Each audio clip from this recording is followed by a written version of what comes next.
Нешто помалку од 1/4, односно 21,5% од населението во државата живее во сиромаштија.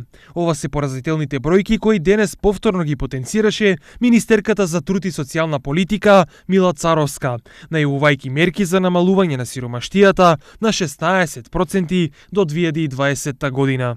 Екстремните форми на сиромаштија мора да се искоренат. Никој не смее да остане без храна, облека и покрив над главата. Македонија со устав дефинирана како социјална држава, но во реалноста системот често затајува. Нашата главна обврска е да излеземе во пресрет на најранливите, а со тоа и најпогодените од сиромаштијата. И тоа не само преку парична помош, туку и со нивно вклучување на пазар на труд. Само така вистински се прекинува кругот на сиромаштија од генерација во генерација. Треба многу да се работи на подобрување на економската позиција на жените во нашето општество, што е клучно за севкупен развој, исто како што е важно образованието да биде квалитетно и достапно.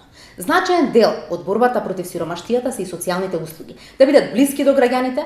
Обезбедувањето на различни видови услуги и функционални центри за поддршка значат и подобар животен стандард за граѓаните.